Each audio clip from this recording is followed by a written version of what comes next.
Chapter 15. Holy crap! I sputtered, wiping the water from my face. I looked up to find Muffin standing over me with an empty bucket. You saved my life! You burned down my apartment! She growled, tossing the empty bucket to the side. Distant sirens had Muffin doing her I need to escape dance. You called the cops? She hissed at Pinata. I called 911. The building is on fire. You know cops give me hives. Go hang out at the diner down the road. I'll be there in a few minutes. Muffin barreled down the sidewalk. Hey, Pinata called to her. get a paper and start looking for places. I thought you were already looking for places, I said, eyeing him in suspicion. He rubbed his jaw. Let's just say I'm biding my time. You could have escaped several times by now. I won't have to escape. Not when... His words were drowned by the sirens of emergency vehicles descending into the parking lot. How did the fire start? Pinata yelled over the noise. I don't know, I opened the door and the apartment exploded, I hollered back. His brows pinched together. Stay here. I'll be back in a minute. I studied him for a moment as he spoke rapidly into his phone and headed to where a cop pulled in. There's something different about this guy. There'd have to be for him to put up with Muffin for any length of time. I couldn't help but feel there was some duplicity at work. An EMT rushed over. He had me in the truck and hooked up to a contraption in a matter of minutes.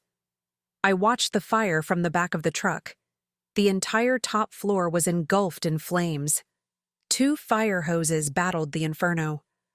The wail of more emergency vehicles sounded in the distance. Everything I owned was destroyed. Not that it was much, but still, it was mine. Thank goodness Mark took Gus with him. The fire may not reach Frankie's apartment, but I'm sure there will be at least smoke and water damage. I yanked out my phone and texted Frankie to return. I don't think he has to worry about his cupboards anymore. When he arrived at the chapel, I couldn't see him, but I heard his shriek. Oh my God! Frankie, I called, sending me into a coughing fit. What happened? Did Mark set my building on fire? I shook my head, wheezing from the coughing attack. An oxygen mask was pressed to my face. Breathe. The EMT said. Was Muffin trying out her new fried chicken recipe? I knew that woman was dangerous in the kitchen. I shook my head again. Then what happened? Why is my home and business on fire? Oh, my fine Italian leather shoes, all my costumes, everything. His face blanched into a sickly white tinged with a hint of green. It's all gone. I'm homeless. I'm out of business. Frankie fainted on the spot. Frankie, it's only temporary, I said, letting him into Sergio's apartment. You'll have your business up and running in no time. You can stay here until you get back on your feet. All that work. He cried miserably. I slaved over those costumes. I built all celebrities from the ground up. That building was a toxic dump when I bought it. So much time, so much effort, and for what? It burned to the ground. You did a great job making all celebrities a success, and you'll do an even better job creating something new. You already know what pitfalls to avoid. You have experience and knowledge. Just think of the possibilities. It was really hard to feed Frankie positive lines when all I wanted to do was curl up in my pity corner. I was channeling serious Maya energy to keep up such a farce. But the last thing I needed was a hysterical Frankie. I can't think of anything right now. I just want to sleep. He said, looking around the empty loft. Where's the furniture? There isn't any. You brought me to a place with no furniture and expect me to stay here? Think of it as a clean slate, I offered, trying to keep the glass half full. He shook his head with a sigh and turned to leave. This just gets worse and worse. I'll go buy blow-up furniture. It looks like we'll have to make do. I watched him leave with slumped shoulders. Poor Frankie. He wasn't the only one feeling powerful emotions. Mine ranged from fear to anger. Unfortunately for my killer, I let anger rule my world. I sent a quick 911 text to Remy and David. Let the war begin. Remy squeezed into a lime green blow-up chair. He shifted uncomfortably, making the chair sound like a fart. David's lips trembled as he attempted to bite back a laugh. Don't you dare. Remy warned, making the unfortunate sound again.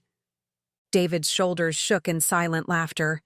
Between Remy's scowl, the chair noises, and David's losing battle, I did my best to hold in an escaping laugh. My shoulders shook as violently as David's. Damn it! Remy barked, attempting to stand. I can't get out of this thing. He leaned forward to crawl out, tipping the chair along with him. He grappled with it, flinging it off in a last-ditch effort to free himself. David and I wailed with laughter. Tears streamed down my face as I tried to stifle the chortling giggles. Remy, freed from the blow-up chair, gave it a kick, hurtling it across the room, causing us to laugh even harder. Remy winced. I didn't mean to kick it that hard. I snorted and wiped the tears from my eyes. Stop laughing. I couldn't. Even if he threatened to pepper spray me, I couldn't. The laughter was infectious. Remy took a menacing step forward, making me convulse in giggles. No matter how tough he attempted to appear, the image of him stuck in a lime-green blow-up chair was enough to tickle my funny bone into an uproar. Last warning, Jet. He took another step. I backed up, shaking my head as he took another step forward, sending me into silent, body-quivering laughter. He charged, tossing me over his shoulder. Laughter was cut off mid-chuckle. Remy, cut it out. Oh, it's not so funny now, is it? No, it's still funny, but I'm sore. She's right. David added. It's still funny. You may as well put her down or we'll be here all night. Are you done laughing? Remy asked. For now, I muttered as my face pressed against his back. I think that's as good as you're going to get. David said. Remy set me down with a distinct disapproving grunt and took up post near the window.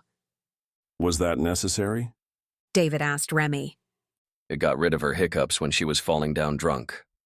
I thought it might work for laughter, too. It seems to work for everything. Does it work on jealous cocktail servers, too? I mocked, smirking when his scowl turned incredulous. David raised a brow. Frankie stepped out of the bedroom. The air mattresses are ready. Thank goodness I bought an air pump. A man can only blow for so long. I bit my lip. How did the chair get over there? Frankie tisked. After replacing it in its original position, he settled into it, then looked over at Remy, who was still looming near the window. Where are my manners? Remy, would you care to sit? I bit my lip harder. Damn it, Jet. Why am I here? Remy barked, knowing full well I was teetering on the brink. Because someone blew up my building. Frankie answered. My building. Everything I worked so hard for is gone. I've been reduced to squatting in a flat with Nadia, and it's not even a nice flat. The door is broken. Your building blew up as in a bomb exploding? David questioned for clarification. There was an explosion in my apartment, I said. Someone is trying to kill me. Remy and David glanced at each other before listing their questions, which were starting to sound more like demands. Let me start at the beginning, I said, halting their questions mid-strike. The story will make more sense then. There's a story? David asked. It's Jet. Remy gave a weary sigh. There's always a story. Is that how you got all the bruises? David asked. No, that's from the excavator. Were you remodeling? David asked Frankie. Maybe someone hit a line and that's what caused the explosion. The excavator was at Grayson's house, I said. Why does Grayson have an excavator? To dig a pond. He used a regular shovel for days before he rented an excavator. Why haven't I heard about this? I don't know, but the first attack happened at Grayson's while he was in the shower. You better start from the beginning. David said, crossing his arms. I relayed the story of the first attack from beginning to end and then delved into the events of the explosion. Not that there was much to say. I turned a knob and my apartment exploded. If the door hadn't slammed shut from the force and shielded me, I'd be dead. Who would want to kill you? I don't know, I said with a shrug.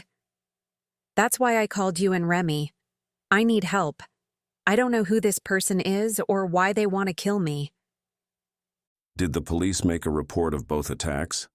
I told them everything, but it was 2 separate attacks.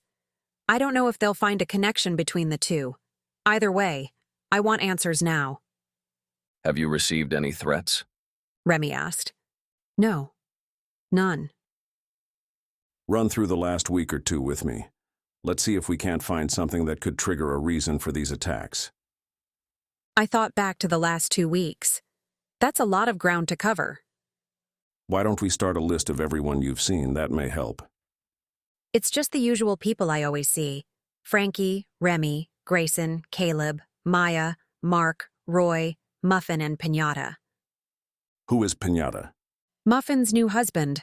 I don't know his name, and now I'm too embarrassed to ask. I really didn't think he was going to stick around this long. Do you know anything about him? Muffin kidnapped him in California and married him once they crossed the state line. I don't know anything about him. Where are they staying? They were staying at my apartment. Muffin took over the place like she normally does. I'm not sure where they'll stay now. Where were you staying if they were in your apartment? Here. Remy answered. That is until I dropped her butt off at Grayson's. So you've been staying at Grayson's? David clarified. I stayed a couple of nights. Where else did you sleep? Here. But I hardly think that matters, I stated. Let's focus on people first. David's interest perked. I think it does matter. No, it doesn't, We're getting somewhere. he said knowingly. Is there another man in your life? It's the same 2 that have always been there. Frankie said. She can't make up her mind. Personally, I think if you can't make up your mind, then neither are worth your time. My brows flew up. Frankie has a point. So, she's been sleeping with Caleb and Grayson. Remy summed up as if commenting on the weather. I think we can rule them out as killers. I'm not sleeping with anyone, I huffed. How would you guess Caleb and Grayson anyway? I received a simultaneous eye roll from each man. Either way, I'm not sleeping with them. Well, sleeping but not other things. At least not everything. I blathered like an idiot. Not that I have to explain my actions to you. David barked with laughter. No, you don't have to explain your actions. Let's move on, shall we? Like Remy said, I think we can rule them out as your attacker. They'd be thinking of ways to wake you up, not send you to your final slumber. Ha, ha, I muttered. But that does bring up the jealousy card. Remy said. Could anyone be jealous enough of your relationships? Not that I know of. They've both been lying low recently. Why are they lying low? Well, Grayson quit and was having a hard time with the adjustment. You should really go out and see him. He's not too bad anymore now that he's working on a project. What project? He's making a garden. David's and Remy's eyes widened at the downfall of a man reduced to tinkering in a garden. It's not some girly garden, I defended. It will be amazing when it's done. Okay. David said, shifting in his seat. He didn't look convinced. Just go see him. You'll be impressed. I will, I promise. And don't tease him. He's working really hard. I promise I won't tease him. Now tell me about Caleb. Has he been seen with any girls recently? He's always seen with a girl or 2 on his arm. However, recently he's been lying low too. He even stopped playing at Lost City. Why is that? I hesitated. He wants to keep it a secret. I don't want to betray his trust. We don't care what his secret is, we're just trying to find a possible suspect. Secrets can sometimes lead down a dangerous path. I really don't see how his secret has anything to do with me. I'll tell you as long as you promise to keep his secret as well. You know we won't tell a soul. I eyed him. Including Maya? He gave a shrewd smile before nodding. It would be all over town in minutes if I told her. Frankie, will you promise to? I asked, knowing he'd be the only real possibility of leaking information. Frankie bristled like an offended porcupine. Of course I won't say a word. How can you even think I would? He spouted. Haven't I kept all your secrets? I never told anyone about the time you were naked in the chapel. Or how about the time You were naked. David interrupted, his lips turned up in an amused smile. This I have to hear. I glared at Frankie. He tittered and quickly gave his promise not to repeat Caleb's secret. It was nothing, I said. It sounds like you were wearing nothing. David teased. Spill it or we'll never get out of here. Remy said. I had just started working for Frankie. You know the uniforms he insists that we wear. Well, the corset has strings that keep it tight and in place. Remy muttered an oath at the window. Anyway, our clients are normally drunk. This one man was falling down drunk. He stumbled and clung on to me. His fingers were caught in the string when he toppled over, taking everything with him. It's not really a secret, but it was embarrassing. My eyes shifted dangerously over to Frankie, who had the good grace to look sheepish. David grinned. Quite the picture. Now let's hear Caleb's secret. Caleb's PR manager and his accountant stole all of his money. How much did they steal? Remy asked. Roughly 30 million. Do you mean to tell me the entire time we were trying to track down Grayson's sorry ass for the 15 million ransom, we could have just asked Caleb for a loan? Remy asked. I didn't know he had so much money. I suppose he has no idea where his PR manager or accountant is. David said in thought. And since these attacks are on you and not him, I don't see how this has to do with the stolen money. The attacker knows how to operate heavy equipment and knows about bombs. That's not normally a requirement for a PR manager or accountant. Remy said. Could these be two separate incidents for two separate targets? The bomb may have been for Muffin and her husband. It's possible, I said. I've wanted to kill her many times. Amen. Frankie said. However, the person operating the excavator knew it was me. Being in the excavator, he had full vision of the pond. I have to admit, it sounds like both attacks were probably meant for you. David said. No matter how much of a nuisance Muffin is, I don't see a bombing in her future. That's the work of a cool, calculating hand. Muffin brings out the worst in people. If someone tried to kill her, it would be in the heat of the moment. What about her new husband? Remy asked. He seems suspicious. No one would put up with her for long without snapping. I agree. David said. But why would he snap on Nadia and not Muffin? He wouldn't place a bomb that he might ultimately trigger. I doubt he would have set the bomb for me, I said. I stayed away from the apartment as much as I could. I think it was someone who knew I lived there but didn't know I was basically homeless while Muffin took over. I think it's time to start investigating, Remy said. I'd still like to find out who Muffin's husband is. I'll check on leads with Grayson and Caleb. David said. You check on Pinata. Let's regroup later tonight. What should I do? I asked. Stay here, was the unanimous response. I can help, I insisted. Right now you need to stay safe and hidden. Does anyone know you're living here? Maya was here. She hunted me down last week.